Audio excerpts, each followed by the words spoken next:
We're going to go to China now with Hugo Barra, who was the head of product of Android. And before calling Hugo, just to give you a preview, we'll have a whole session on hardware and how hardware and software are merging together. That has been prepared by Brady Forrest, who is an expert in hardware. He has his own incubator on hardware startups, and I cannot wait for that. So that's going to be a very interesting end of the afternoon.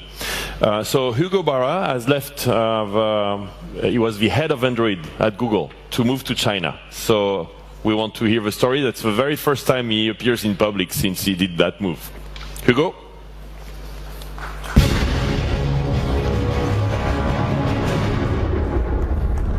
Yeah, you're supposed to jump. And how are you, Hugo? How are you, Blake? Nice to see you. It's great to see you too, because you did, as I was just saying, you didn't appear at all in public since you decided to leave Google, right? This is the first time. Yeah. Yeah. So we're glad that you choose the web and Paris for that. How's your Chinese? 你今天很帅. I'm just saying you look pretty handsome today. Oh, thank you. Thank you. 你今天很帅.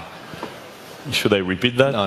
Oh. Then you'd be calling me handsome, which doesn't apply. Oh, no, you're totally handsome. We can get there if you like. And how long have you been in China? It's been 2 months, but it feels like quite a bit longer than that. It's a bit of a time warp effect.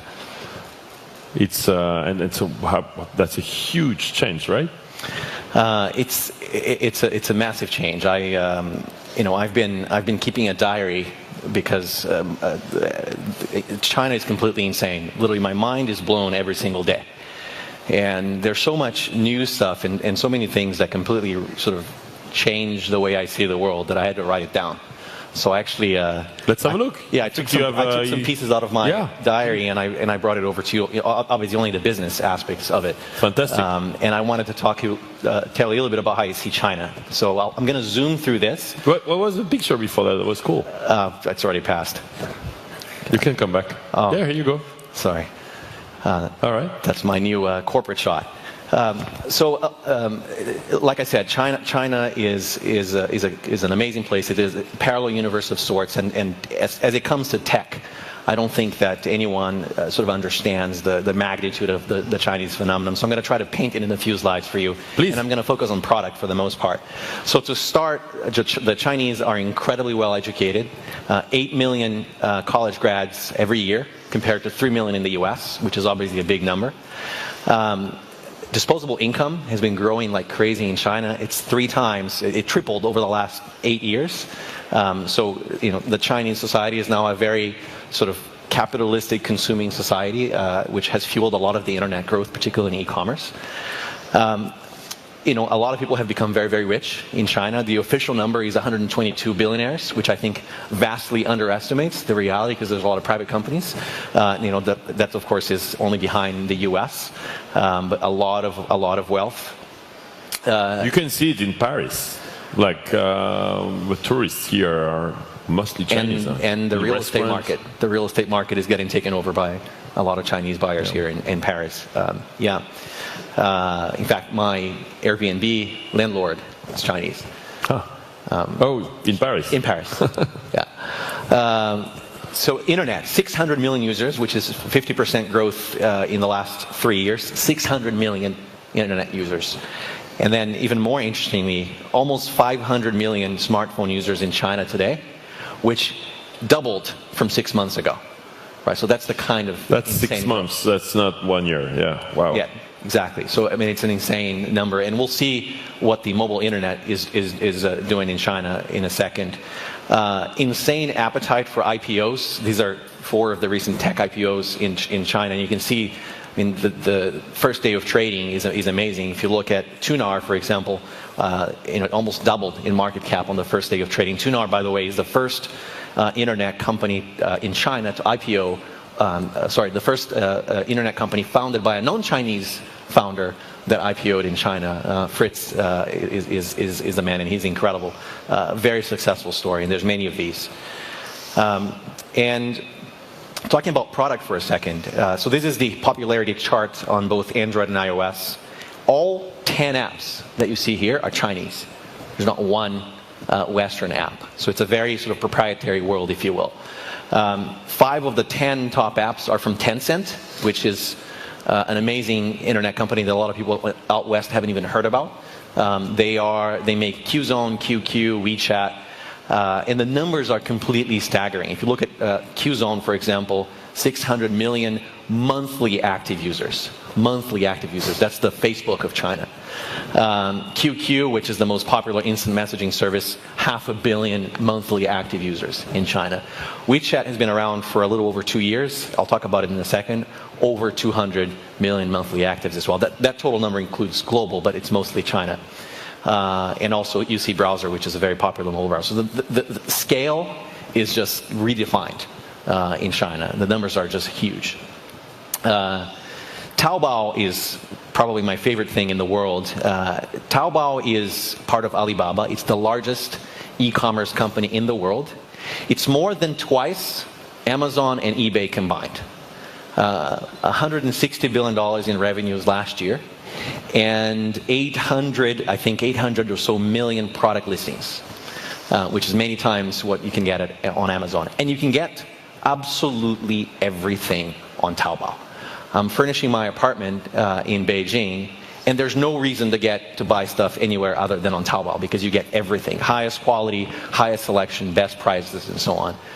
It's amazing. And you can get you can buy anything you want. You can pay your bills. You can buy movie tickets. You can buy airplane tickets. You can pay your cell phone bill.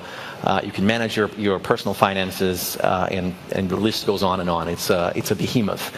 Taobao. You'll hear that name over and over again. You can even buy wheatgrass and have it delivered the next day. Another example of the crazy scale of e-commerce in China is the Singles Day. So Singles Day is a really interesting social phenomenon. It's kind of the opposite of Valentine's Day. In Valentine's Day, you celebrate your sweetheart. In Singles Day, you celebrate being single. And of course, you do that by just buying online. And if you compare to Cyber Monday... For yourself? For yourself. This is so creepy. In fact, you're so single and lonely that you buy yourself a gift. Wow. And you celebrate. There are a few different cultures. And then you go on blind dates at night. But that's separately from the e-commerce phenomenon. You go on blind dates. Yeah. That's popular. You get set up, that night. Yeah, it's a popular phenomenon. I want to hear all about it. And the numbers are staggering. So Cyber Monday, which is the biggest e-commerce sales day in the U.S., is $2 billion. Yep. On Taobao and its sister site Tmall alone, Singles Day last month, November 11th, $5.7 billion in one day in sales, which is staggering. And almost $1 billion of that was from phones, people buying on Taobao and Tmall from their phones, right? Which is a phenomenon that we haven't really experienced here out west quite as strongly yet. Xiaomi alone sold almost $100 million in product that one day on Taobao, on Tmall. Still on e-commerce, this is another phenomenal thing that we just can't imagine out here west, which is JD, formerly 360buy. They're the second largest e-commerce company, and they're much smaller than Taobao, but their thing is fast delivery. They deliver pretty much everything you can at worst case scenario next day. But they have a night delivery service. So if you order by 3 p.m., you can get it delivered between 7 and 10 p.m., which is, of course, when you're home. So that's like Amazon Prime, but faster. But faster. Prime, right? Yes, super Prime. And there's a new 3-hour delivery service. They use a drone to deliver? So they do even better than that, one might argue. They have a proprietary last mile thing, which is, of course, how they can accomplish this. They use their own infrastructure. It's vans and electric bikes. Now, the cool thing is that it's the same dude that comes to your house if you order every time. So you actually get to know the guy, you develop a relationship with them. A lot of the business is cash on delivery, so you have to pay the person when they arrive, and it's kind of nicer if you know the person that you're paying, you trust them, and so on. And the cool thing is that you can track where your stuff is, right? So, when it's going to get to your house. So that's like Uber. You see it coming. It's like Uber. You see it coming. Right, and as it goes from the van to the bike and so on, and you can get 3 hour. There's a 3-hour delivery service in a bunch of Chinese cities already. 3-hour delivery, right? This is the sophistication that Chinese e-commerce has reached. So pretty amazing. Alipay, which is another service of Alibaba, which owns Taobao, is a gigantic e-payment service. I think about 50% of all electronic payment transactions in China go through Alipay, and they're on a run rate of $1 trillion annually, right? I mean, we're talking about $1 trillion now, finally. PayPal, if I'm not mistaken, is about 180 billion. Right, so they're a few times the size of PayPal. And it's not only Amazing. online. You can pay for your taxi in Beijing, for example, with Alipay. A lot of the taxi drivers already accept it. So it's pretty amazing. Social media in China is insane. It's completely ridiculous. Weibo from Sina.com is the most popular social network there. It's a microblogging service. People call it the Twitter of China. It has scale that we can't even believe. This is my page. Yeah, so it's very similar, right? Well, it's the same actually. That's the mobile version and the web version. And so the interesting story here is on the right. That's Twitter, right? On the right, it's that's the same thing.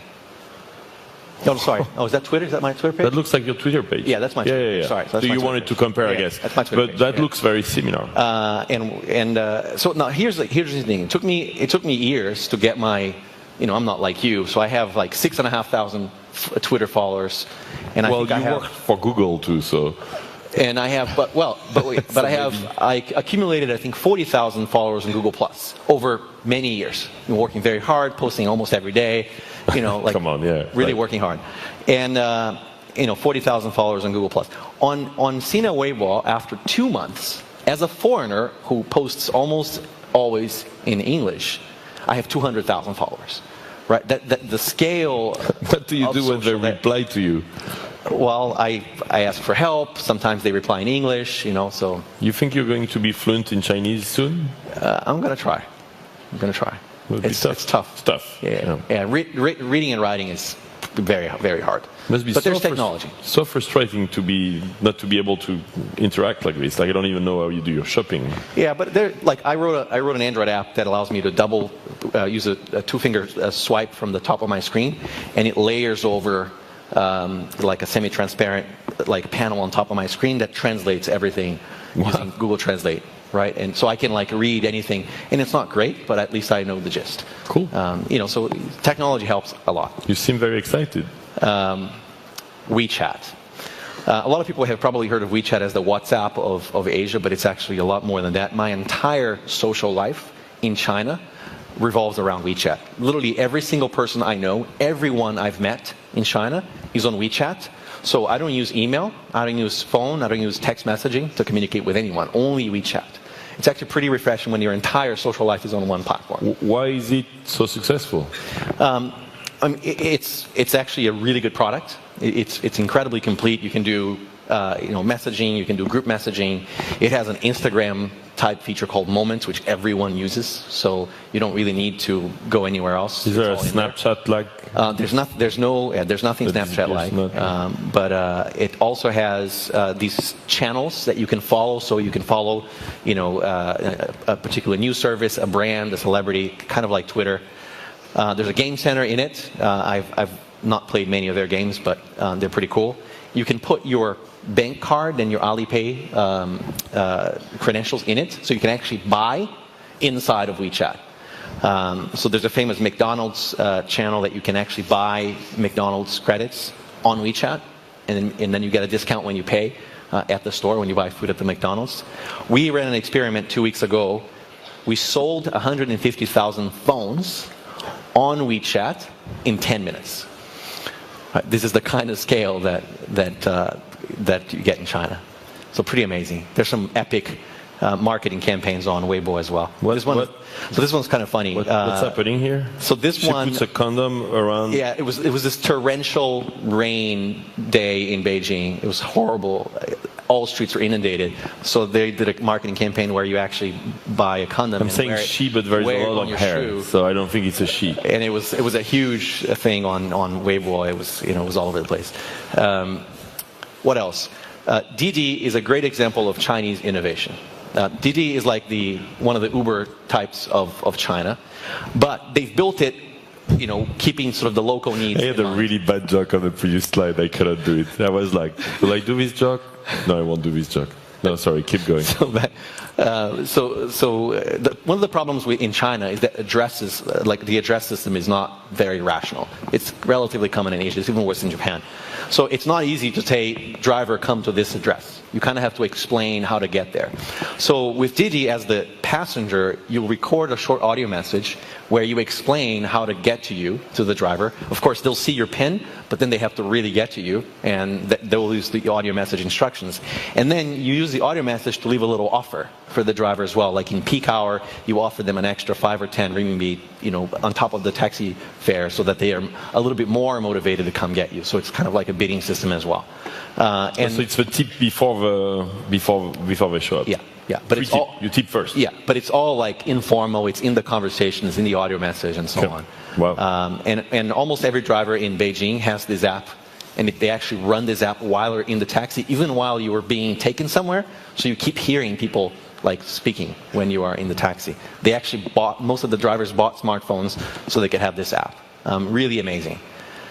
I'll skip this one. Don't skip. Okay, well, Qihoo 360 is a very interesting company. They're a security company. They give you free security software for your PC and for your phone. They have like 400 million users. And then they sell it to the government. For free. They probably are doing that, but no, just kidding. And then they use that as a distribution platform for other things, right? So it's an interesting company, let's put it that way. Yep. Momo is another phenomenal Chinese trend. It's kind of like a dating app, but not really. It's an app that you use to talk to strangers nearby. And the majority... So we were using Voxer, it's kind of something like that. But it's nearby, audio? people who are near you, right? You can see people by proximity. And it's about having a conversation about something that's hyper-local, something that's happening right now. GPS-based. Yeah. And of course, it's a dating app as well. Love it. And it's got like almost 100 million users. It's insane. 100 million. Android app stores is an amazing sort of economic phenomenon in China. There's no Google Play Store in China. It's not allowed by the government. So there's like 100 app stores, Android app stores in China. Wait, what's not allowed by the government? Google Play. Okay. Google Play Store doesn't exist in China. But so there's an app store. There's no standard way. But on the iPhone, there is the Apple. There is, yeah. But so Apple can get away with having an app store there, but not Google. Apple's app store is closed and curated, so they can control what goes in. Google's isn't. It's an open platform. They don't want that. Which is a problem from the government's perspective. So that's why it's not allowed in China. And then, of course, big opportunity. So there's like 100 Android app stores in China, 10 of which are pretty big, are in fact very significant. Ours is one of them. One good example of that is 91. That's the name of the app store, which Baidu just bought a few months ago for like over $1 billion for an app store. And the model is really interesting. It's kind of like iTunes used to be in the early days. You install a client on your PC. It's not on your phone. It's actually on your PC, and then you connect your phone and you sort of sideload apps that way. Amazing business models around advertising, paid placement. Some of these app stores, certainly not 91, but some of these app stores are even a little shady. Like, you can pay an app store to magically make sure that your app shows up in someone's device without them even knowing, kind of thing. And it happens. Okay, cool. So just amazing new distribution models. And there's a lot more that I'll skip for now. What was that about? So that's just my favorite restaurant in Beijing. Okay. Dumplings. So anyways, that gives you a flavor on this is very exciting. China. Should we all move to you guys have to come. You guys have to come visit. We should do a mini Le Web there and have you co-host it or something. Because we could have done the entire day here on your presentation. Yep. Yeah. So you're happy with your move? Why did you do the move? Well, because you're the head of Android. That's not a small job at Google. I call it one of these perfect storm moments in life. I've wanted for a very long time to live in Asia, and particularly to experience China. All this crazy stuff. We should probably take this slide down. Yeah, let's take the slides down. And I've wanted to experience China for a very long time, and I've been working on Android for 3 years. I wanted to continue to work on Android for 3 years, but I've also wanted to learn how to run a business. I've been working in product management for my entire life. What about everything else? So I've always been curious about that. So this opportunity with Xiaomi came along, and it was perfect. I mean, Xiaomi. Think of shower. Xiaomi. Shower me? Not shower me. No, shower me. Xiaomi. Yeah. Good one. Thank you for your support, by the way. And so it's a Xiaomi is actually a very unique sort of new kind of company that I don't think we've ever seen before. And it's kind of hard to explain, but it's essentially a software company. And they do everything like software companies do. I'm a software guy, so of course I like that. But the company's DNA is just really, really unique. It's really, really so special. You wanted to show some things? So I have some phones here, which I can show you, and I can also explain a little bit. This is Mi 3, so that's our latest device. So this is running. You might want to come around this way. Yeah. So this is our latest model. It's a 5-inch screen with a. There's two models of it. The one that you're holding is a Snapdragon 800 AC. You make the phone. We designed that phone. We control the entire supply chain, and we just have a partner manufacturing it. But we designed the whole thing. It's actually a model that's very similar to Apple. We control the entire supply chain very tightly. Totally curated Android experience. And, yeah. It is, and I'm saying from a supply chain perspective, it's a model similar to Apple's. It's very tightly controlled, so that cost and quality are pretty well managed. So that's it. That's the fastest Android smartphone in the world today. It's the fastest processor, the fastest Antutu benchmark. It's fast. It's a pretty phenomenal device. Then there's this guy here, which is Mi 2S. This is actually last year's model, but it's a little bit smaller. It's 4.3 inches. By the way, this is $280. Which is almost a third. But this one has Play Store. Yeah, so that one is because that's our Taiwan version, which does include Play Store. That's last year's model. You can see it's a little bit smaller. It's 4.3 inches. Snapdragon 600, which is also a really fast processor. Sorry for showing your mail. That's all right. And then this guy here, this is our entry model. We call this Red Rice. This is my favorite device, actually. It's a dual SIM phone. 4.7-inch screen, MediaTek quad-core processor, 720p screen, and you're probably showing some of my stuff there. Sorry. And it's an amazing device. 8-megapixel camera, like I said, dual SIM card, and we sell it for $110 in China, so it's really aggressively priced. $100. Wow. $110. That's right. Cool. So you sell phones with software highly integrated. Yeah, and I think probably the best way to explain sort of how unique this company is, it's a combination of a few interesting things, right? It's like the Google-style software approach to building everything, including hardware, meaning iterate very quickly, small, scrappy teams, move as fast as you can. Yep. And then you attach to that, as I said earlier, the Apple-style supply chain management. Really tight control end-to-end so that you hit cost and quality where you want them to be. And you like that? Because you're an Android guy. Well, I'm talking about supply chain. You're you're like saying that everything should be open, and I remember that. Apple supply chain management is the best there is, right? So we're doing very similar things on the supply chain side. How many phones have you shipped? And sorry, let me just say one last thing. And then like the other part of the business model, two other important parts really. One is like an Amazon-style B2C business. So we direct sell. So there's no, the cost of selling is very, very low, so that we can actually have a low margin business that's very sustainable. And then we do all of our marketing via social media.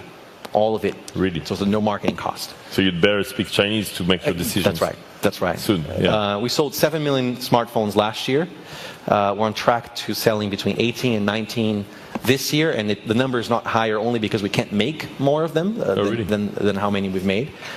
And then I think the other thing about our model that really fascinates me as a product guy is how user-focused we are. We have in China a user forum with 6 million members, 6 million people who want to talk about our products. And what they do is they give us feature suggestions, they file bug reports, they give us feedback, and it's a completely self-sustaining community managed by the members themselves. And then the sort of top members of that community bubble up all the feedback to our engineers, and then we build based on that feedback. So our product roadmap actually comes largely from the user community, which is very unique. So the company is about 4,000 employees. A large number of those are in logistics, customer support, after sales, repair service, and so on and so forth. And then we have a few hundred engineers. So it's a small team, relatively speaking. It's a full team of 4,000 people. Yeah. Chinese scale again. And so is that going to work outside of China? So we or you don't. Well, that's where I come in. So I'm joining the team to help us go outside of China. Of course, in the Android days with the Nexus program and so on, we were a global team. So that's what I'm trying to do, is help the team find markets and get into them as quickly as possible. We're going to go into Southeast Asia first. It's a similar market in many ways to China. There's actually also a lot of Chinese-speaking people, and it's close, right? So it's sort of relatively logistically easier to get in and be on the ground and so on and so forth. So that's the initial plan, and then beyond that, we'll see. There's a lot of work to be done. I hear you have a Chinese name already. So I do have a Chinese name, and it was crowdsourced on Weibo, like it was actually chosen by our users. Oh, your users chose your name? Yes. Not your username, your name. My sort of nickname, my Chinese nickname, which is Hugo, and that means tiger brother. Tiger brother. So I think it's cool. Well, you look super happy. I'd love to visit you there. You should come. I'm very, very excited. And should we do our next startups there? Because this sounds so fascinating, and the scale. And I think you should try. But can you compete? Because you need, there are a ton of entrepreneurs and startups there, right? There's. Do we bring something different? Is that why they brought you in? It seems to me that we fell. Like I'm sorry, but you were saying the top 20 apps are all Chinese. Wow. I don't think they need anyone from here or Silicon Valley there. Yeah, well, I think they are a global-minded company. They want to be successful everywhere, like they have been in China. So, of course, they have to recruit outside of China as well. They have to hire people who understand user needs outside of China, who understand how to market outside of China, and so on. So I'm going to try and build that team. That's the plan. That's fascinating, Hugo. Congratulations. And thank you so much for coming all the way from China. You're here? You're around? Yeah? Yeah, I'll be around, of course. Thank you. Cool. Thank you, Hugo. Thank you, Hugo. I'll see you in a minute.